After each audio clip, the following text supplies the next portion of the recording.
Pourquoi Bitcoin va-t-il piéger tout le monde? Dans cette vidéo, on va comprendre pourquoi Bitcoin pourrait potentiellement continuer sa hausse. Petit contexte du coup historique, l'inflation dans le monde est due à des guerres et des catastrophes écologiques, mais pas que. Si vous n'avez pas suivi, les banques centrales ont joué un rôle important dans ces situations et malheureusement nous avons un problème majeur dans le système. Je vous explique, les banques centrales impriment des billets quand tout va mal. Ils essayent de réguler la situation quand c'est déjà trop tard. Pour certains, imprimer des billets ça semble totalement logique, mais si on se penche sur le système économique, il y a un problème plus profond. Pour expliquer un peu les monnaies, les fiat, ce que ça représente, je vais prendre comme exemple la monnaie numéro 1 dans le monde, le dollar. À partir des années 1970, les États-Unis décident de marquer la fin d'un système monétaire basé sur l'or. En effet, avant les années 1970, chaque dollar avait la possibilité d'être directement échangeable avec la réserve d'or des États-Unis. Ainsi, les billets de dollars avaient une valeur matérielle.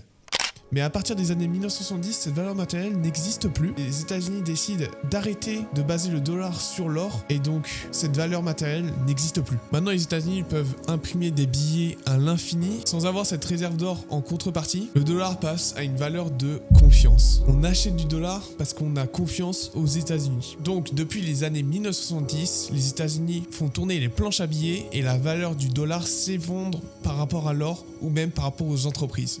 Maintenant, vous avez un peu le contexte de pourquoi il y a des variations sur les entreprises, sur les cours des entreprises ou même sur le cours des forex, etc.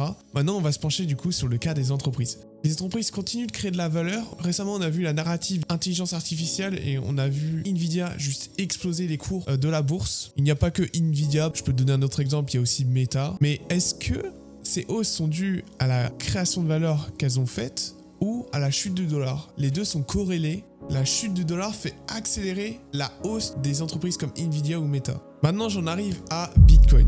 Bitcoin ne se comporte pas du tout comme le dollar. Il est même opposé par rapport à sa valeur de décentralisation et de valeur finie. Comme vous le savez sûrement, mais si vous ne le savez pas, Bitcoin a une supply, une totalité maximum de 21 millions de Bitcoin finis dans le monde. Toutes les 10 minutes, il y a des bitcoins qui sont libérés jusqu'à 1 million. Et ça s'appelle le halving. Et donc tous les 4 ans à peu près, toutes les 10 minutes, les récompenses seront divisées par 2 tous les 4 ans. Jusqu'à atteindre les 21 millions. Donc Bitcoin actuellement se comporte exactement comme l'or, c'est-à-dire une valeur de refuge face au dollar dans les pays les plus développés. Rappelons quand même que Bitcoin est fait pour être échangé et être utilisé comme monnaie de base. Un système peer-to-peer, c'est-à-dire d'échange d'une personne à une autre directement sans un intermédiaire au milieu.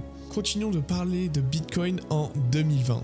Lorsqu'on s'est rapproché de l'ATH du all-time high, c'est-à-dire du plus haut historique en 2020, BTC faisait des nouveaux plus hauts sur toutes les autres devises pour enfin faire un ATH sur le dollar. Quand je parle d'autres devises, c'est d'autres monnaies fiat, par exemple l'euro, le dollar argentin, le yen, par exemple, voilà. BTC faisait des ATH sur du coup toutes ces devises-là pour enfin finir par faire l'ATH sur le dollar. Donc pour moi, c'est un indicateur fort et il permet de comprendre la tendance sur les monnaies fiat.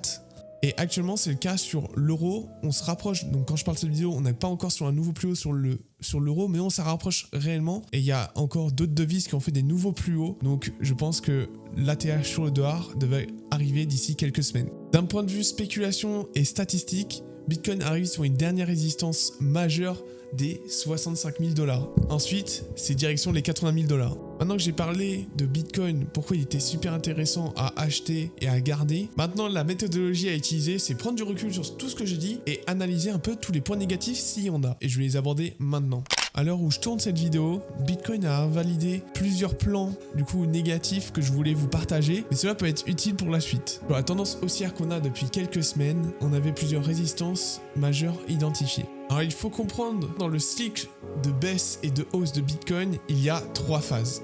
Il y a une phase dite bull market, c'est-à-dire une phase de hausse, une phase dite bear market, où c'est une phase du coup de baisse après la hausse, et une phase de transition dite pré-bull market. On va se focus un peu sur cette phase de pré-bull market parce que pour moi on y est actuellement, voire on est en train d'en sortir. Lorsqu'on est dans cette phase de pré-bull market, c'est-à-dire on est en train de quitter la phase justement de baisse, on commence à entamer la phase de hausse. Mais avant d'entamer cette phase de hausse, justement on peut arriver justement dans une zone où on commence à stagner, à descendre, à baisser, voilà.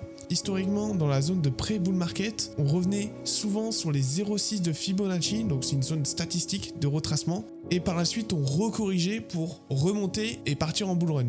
Alors on remarque qu'on a fait ce retracement, mais par rapport aux années précédentes, c'est juste ridicule. On a fait un retracement minimum théorique, alors que auparavant on allait sur des extrêmes. Après cette mini correction, direction la dernière résistance des 0,7 de Fibo, et actuellement on l'a juste explosé. On s'est pas arrêté, on a direction le nord, et ça c'est super bullish, donc ça c'est même une très bonne nouvelle.